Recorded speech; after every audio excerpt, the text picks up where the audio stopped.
I looked at the mining ratio and I looked at the gold price, and then I said, we need $100 silver, just to justify the mining industry to go after silver to increase production, because the mining sector is not going to do it unless we have sustained higher prices. Because even at $30 silver, the margins aren't there to really give us enough profit to go and invest the billions of dollars necessary to get more silver into the marketplace. And so I came up with the phrase triple-digit silver, and I see it's being copied now a few times. I'm no longer the only one saying it, which is nice to see.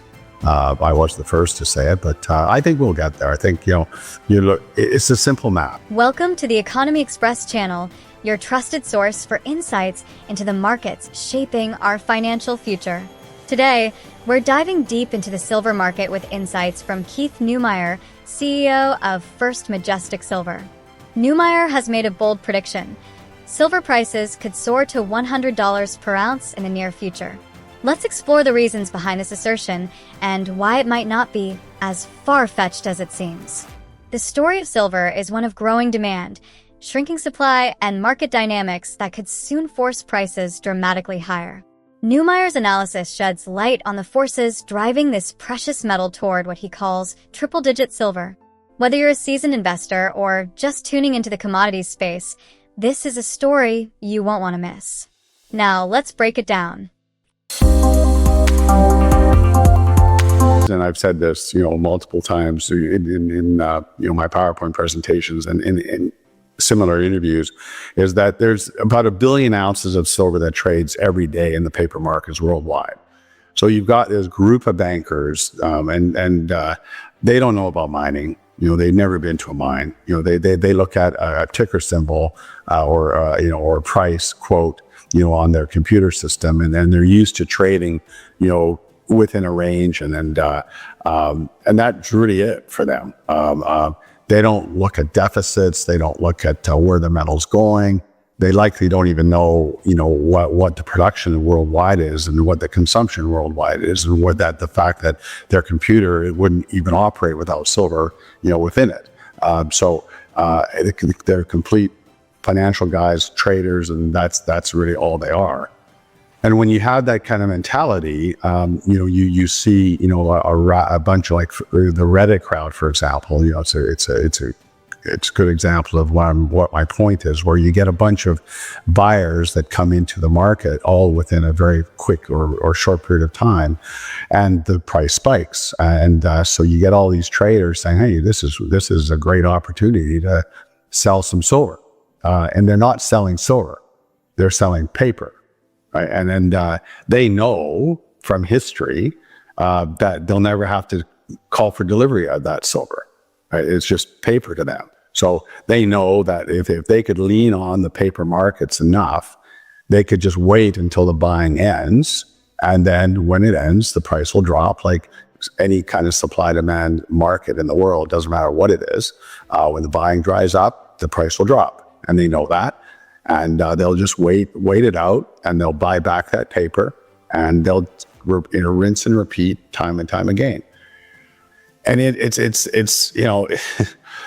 the question is, will it ever end? And I think it will, because I think ultimately they will wake up to the fact that they have to have some backup. They have to have some silver behind that trade, because every once in a while there is a delivery that takes place, and if all of a sudden they wake up, their back office, their lawyers behind the scenes phone them up and say, hey, look, we can't get this metal. We don't need a lot of it, but we just need 50 million ounces to deliver it to Sony.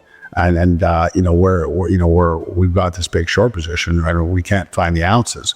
And then that's when the traders will get a phone call and say, hey, look, we gotta stop or lighten up our short position, because we're causing problems in our physical delivery. Like you don't have, like, the big banks, HSBCs, or the JP Morgans, the guys that actually deal with the physical metal. They don't really communicate with their traders in the trading desk. They're trading their paper. They're completely different divisions within the bank, and there's virtually no communication between them.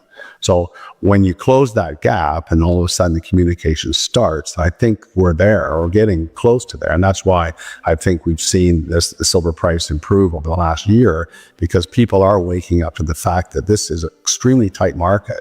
And you can't be running 250 million or up to 400 million ounce deficits annually every year for 4 or 5 years in a row without it showing up. And it is now showing up. And, this year we should consume something in the order of 1.4 billion ounces. At least that's the kind of number that's being bandied around. And the miners, will produce about the same as they did last year, 830 million ounces thereabouts. And, these are huge deficits, and it will show up in price. Well, I've come up with many phrases throughout my 21 years running this company. Strategic metal. There's no substitute to silver. Copper's the highway, silver's the glue, which was one of the newer ones I've come up with, because you look at a device, any kind. It could be electric car, computer, cell phone, a toaster, a refrigerator, a freezer, whatever the case may be. There's copper in all those components, but it's glue that it's silver. That's the glue that holds it all together. So it's extremely important metal. And when silver went to 50, because I was calling for $50 for the first 10 years of running this business. First, Neumeyer emphasizes a critical disconnect in the silver market. The current price levels simply do not justify the significant investment required to boost mining production. He points out that at around $30 per ounce, mining companies are barely profitable.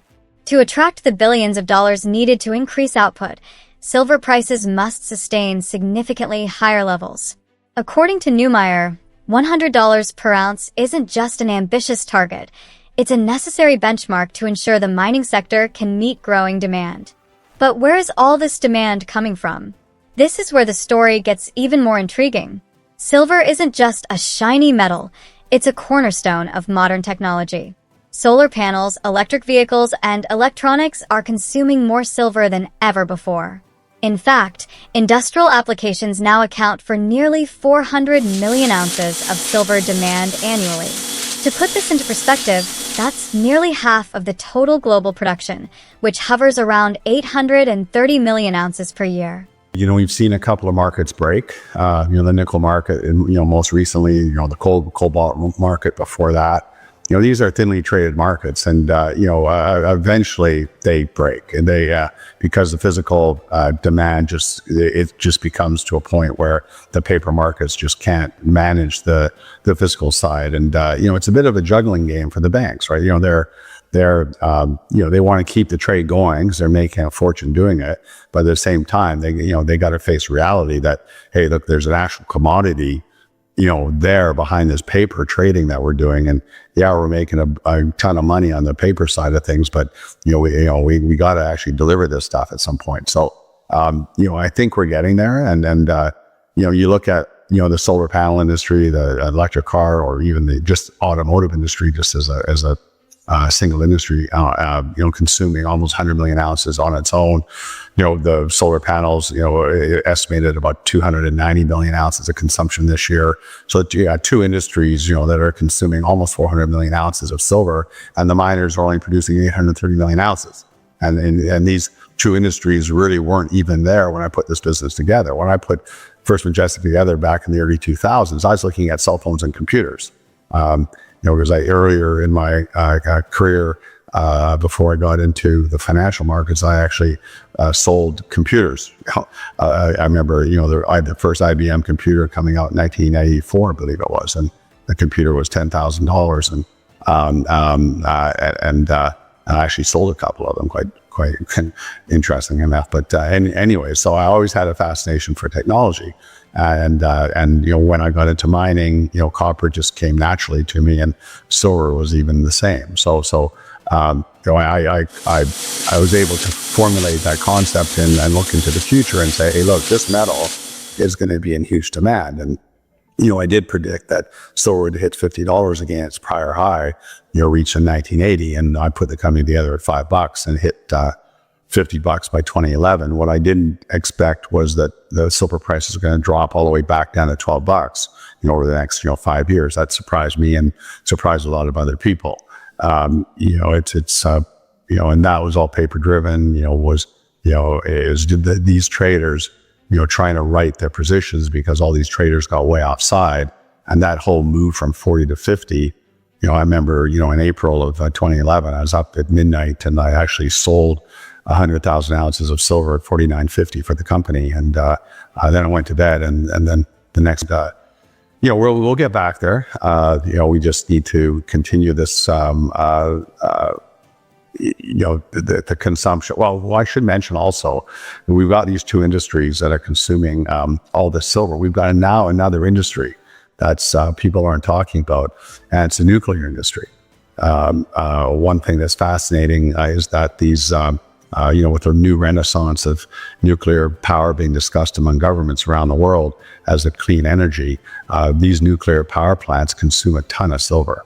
So we're going to end up having another huge driver of consumption over the next decade. The outlook for silver in 20... Welcome to Economy Express, your go-to destination for all things economics and finance. Whether you're an experienced investor, an inquisitive student, or just someone who wants to stay ahead in today's ever-changing economic landscape, you've come to the right place. Now, let's get into the details of our news. What's even more striking is that silver production has been declining. It peaked in 2016 at 910 million ounces and has since dropped by about 7%. Meanwhile, annual deficits in the silver market are becoming more pronounced. The market is consuming more silver than miners can produce, and this shortfall is starting to weigh heavily on the physical availability of the metal. Neumeyer points out that this imbalance is exacerbated by how silver is traded. Unlike gold, which is often held physically as a store of value, silver is predominantly traded in paper markets. This means contracts are bought and sold without any actual delivery of the metal. Neumeyer highlights that roughly 1 billion ounces of silver are traded daily in these paper markets. This enormous volume, controlled by financial institutions, often disconnects the price of silver from its real-world supply and demand dynamics. Here's where things get even more complicated and potentially explosive. Neumeyer explains that as deficits grow and physical supplies dwindle, there will come a point when these paper traders are forced to confront reality. If large-scale buyers demand physical silver for delivery and it isn't available, it could trigger a dramatic market correction. This is why Neumeyer believes we're nearing a breaking point that could catapult prices to unprecedented levels. Let's look ahead to 2025. Analysts from institutions like UBS and Bank of America have already expressed bullish sentiments about precious metals, including silver. Neumeyer shares this optimism, noting that the silver market is on the cusp of a significant transformation. He highlights several key drivers that could propel prices higher. The ongoing expansion of clean energy technologies, including solar power and electric vehicles. The resurgence of nuclear power, where silver is used in reactor components. A growing realization among traders and investors that silver's physical market cannot sustain these massive annual deficits indefinitely. To illustrate the potential impact of industrial demand, Neumeyer draws attention to the automotive and solar industries. Together, these sectors consume nearly 400 million ounces of silver annually, almost half of global mining production. What's remarkable is that these industries weren't even major players in the silver market 2 decades ago. As technologies evolve and new applications emerge, silver's role in the global economy is only set to grow. And it's not just about the demand side. On the supply side, mining companies face significant challenges. Neumeyer explains that it takes substantial capital to develop new mines, and this investment is unlikely to happen unless prices rise significantly. Even at $30 per ounce, margins are tight. For the mining sector to invest billions in boosting production, sustained higher prices are a must. Neumeyer also reflects on silver's price history. The metal reached $50 per ounce in 2011, only to fall to $12 in subsequent years. This dramatic drop was largely driven by paper markets and speculative trading. However, he remains confident that silver will revisit and surpass its previous highs. With growing industrial demand, persistent deficits, and a tighter physical market, the conditions are aligning for a significant price rally. So, what does this mean for investors? For those who understand the fundamentals of the silver market, this could represent a rare opportunity. Neumeyer urges investors to consider the long-term potential of this metal, especially as global economies transition to cleaner energy and advanced technologies. The combination of rising demand and constrained supply creates a compelling case for silver as a strategic investment. In conclusion, the silver market is at a crossroads. Keith Neumeyer's vision of triple-digit silver is grounded in both historical trends and emerging realities. As the world continues to rely on silver for its technological and industrial needs, the pressures on supply and demand will only intensify. The question isn't whether silver will rise, it's when. Stay with us here at the Economy Express channel as we continue to track the latest developments in the precious metals market. Be sure to subscribe, activate notifications, and share your thoughts in the comments. What's your outlook for silver? Will we see $100 per ounce in the next few years? Let us know. This is the Economy Express channel, bringing you the insights you need to navigate the world of finance and investment. Until next time, invest wisely and stay informed.